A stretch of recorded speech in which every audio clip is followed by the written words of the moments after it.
गुप्त भक्तों का प्रमाण 3000 है विद्यमान। लीला कर रहे भारत के भूमि में सत मनुष्यों को है उनका पहचान। पंचसखाओं ने भविष्य मालिका के अनेकों ग्रंथों में 3000 गुप्त भक्तों के विषय में कहा है, जो कि वर्तमान के कलयुग में कल की अवतार के लीला में मुख्य भूमिका निभा रहे हैं। कोई वैज्ञानिक है, कोई पुलिस में है, कोई राजनीति में है, कोई व्यापारी है, कोई नौकरी करता है, कोई किसान है, कोई तपस्यारत है, तो कोई मानसिक रूप से पागल भी है। अलग अलग क्षेत्र, अलग अलग राज्य, परंतु उद्देश्य केवल एक, कलयुग का अंत।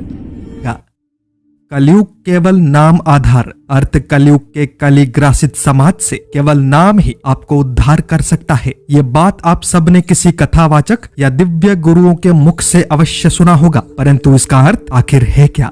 नाना मुनि नाना मत देते हैं। कोई कहता है त्रिसंध्या करो, कोई कहता है माधव का नाम जपो, कोई कहता है सीताराम का नाम जपो, कोई कहता है राधे राधे का नाम जपो, और इन सभी में असली मूल तत्व कहीं खो जाता है। संत गुरु अच्युतानंद समेत महान संत गुरु वेद व्यास जी ने भी कहा था कि कलयुग में एक भक्त बनने के लिए ना तुम्हें साधना की आवश्यकता है, ना ही तपस्या की, ना यंत्र तंत्र के विद्या की आवश्यकता है, तो केवल नाम जप की। हरे राम राम राम हरे हरे, हरे कृष्ण कृष्ण कृष्ण हरे हरे। स्वयं महाप्रभु जगन्नाथ जी के अवतार चैतन्य महाप्रभु जी के द्वारा प्रकाशित इस महामंत्र में छुपा है ब्रह्मांड का सबसे मूल तत्व, त्रिबीज तत्व। ब्रह्मा विष्णु महेश्वर, बलभद्र सुभद्रा जगन्नाथ।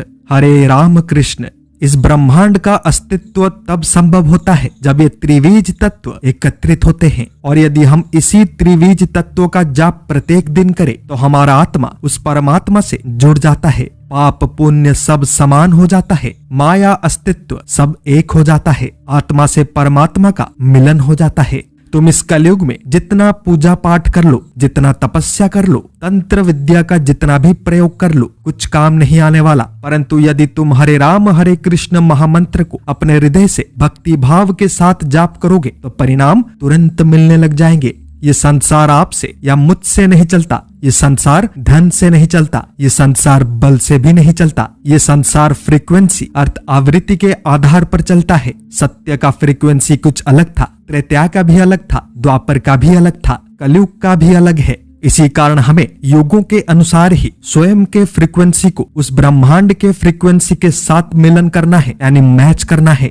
ढोंगियों का दल ये सब नहीं बताते, क्योंकि इनको तो बस अपना दुकान चलाना है, अपने बेटे को कल्कि बनाकर लोगों को लूटना है, मनगढ़ंत बातें बोलकर अपना प्रचार करना है, क्योंकि इन्हें लगता है कि लोग तो मूर्ख हैं, क्या ही समझ पाएंगे। और तो और लोगों को सत्य धर्म का सीख देने की बजाय उन्हें दूसरों के प्रति हिंसा करने को सिखा रहे हैं। लोग भी मूर्ख हैं, क्योंकि इन पर कली का भूत इस कदर सवार है कि इन जैसे पाखंडियों के चक्कर में आ जाते हैं और अपने कर्तव्य पथ से भटक जाते हैं। खैर, हमें क्या, जिसको खाई में गिरना है वो तो गिरेगा ही। इंटरनेट पर हमारा यह परिवार एकमात्र ऐसा परिवार है जहाँ पे ब्रह्म एकाक्षर, त्रिबीज तत्व, शरीर तत्व, परम ब्रह्म तत्व तथा ब्रह्मांड के अलग अलग महागुप्त तत्वों पर चर्चा किया जाता है, वो भी अत्यंत सरल भाषा में, जो कि इस कलयुग के अंधकार में कहीं खो चुके थे। आज के अध्याय का विषय वस्तु है भक्तों के विषय में। 600 वर्ष पूर्व भविष्य मालिका के माध्यम से पंचसखाओं में श्रेष्ठ संत गुरु अच्युतानंद जी ने कहा था कि गुप्पत भकत काहि न कहिबु गुप्पते गुप्पत कर, तिनि सस्रे सारा गुप्ते ठाब कर लीला भूई अगोचर। दुष्ट जन माने उपहास करी भक्तंकु निंदुथिबे, भक्तंक कथा भकते जानती अन्य केहि न जानिबे। अर्थ, गुप्त भक्तों का प्रमाण 3000 है विद्यमान। लीला कर रहे गुप्त रूप से होगा उनका अपमान, केवल सत मनुष्यों के अलावा किसी को नहीं मिलेगा उनका पहचान। इस वाणी के माध्यम से गुरुदेव ने 3000 भक्तों के विषय में कहा है, जो कि वर्तमान भारत के भूमि पर पुनर्वार जन्म लेकर आए हैं कल की अवतार के लीला में भाग लेने के लिए। कोई वैज्ञानिक है, कोई पुलिस में है, कोई राजनीति में है, कोई व्यापारी है, कोई नौकरी करता है, कोई किसान है, कोई तपस्यारत है, तो कोई मानसिक रूप से पागल भी है। अलग अलग क्षेत्र, अलग अलग राज्य, परंतु उद्देश्य केवल एक, कलयुग का अंत एवं सतयुग का आरंभ।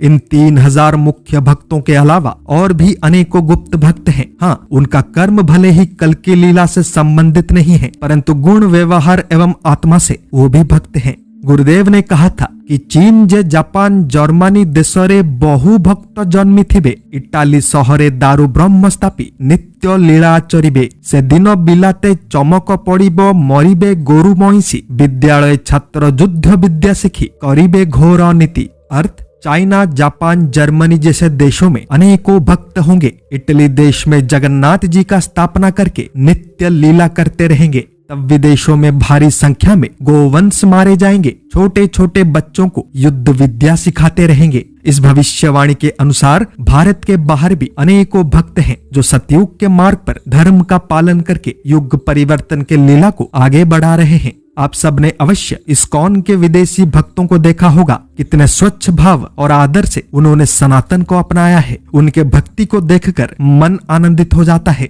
मैं इस्कॉन नामक संगठन का समर्थन नहीं करता, ना ही उनका प्रचार कर रहा हूँ। मैं केवल भक्तों के विषय में कह रहा हूँ जो रंग में भले ही हमसे अलग हैं, परंतु कर्म एवं धर्म के आधार पर सनातनी हैं। हमारा ये शरीर एक यंत्र है और शरीर के अंदर उपस्थित आत्मा मूल तत्व है। शरीर समय समय पे बदलता रहता है, परंतु आत्मा आदि अनंत काल तक जीवित रहता है, क्योंकि आत्मा ब्रह्मांड के मूल तत्व अर्थ सोल ऑफ द यूनिवर्स परम ब्रह्म का एक अंश होता है। चाहे अवतार हो या देवी देवता, चाहे असुर हो या मनुष्य, चाहे पेड़ पौधे हो या जानवर, सबका अंत एक ना एक दिन निश्चित होता है। परंतु आत्मा अमर है, क्योंकि इसका कभी अंत नहीं होता। कर्म के आधार पर एक नए शरीर में एक नया जीवन मिलता रहता है, या फिर कर्म के आधार पर उसी परम ब्रह्म में समा जाता है, जिसको हमारे शास्त्रों में मोक्ष की प्राप्ति कहा गया है। अब अंतिम विचार या फिर निर्णय आपको लेना है। शास्त्रों में वर्णित तथ्यों पर विश्वास करके स्वयं को परिवर्तित करके एक उच्च कोटि का स्थान प्राप्त करना है, या फिर पाखंडियों के चक्कर में आकर स्वयं को बर्बाद करना है।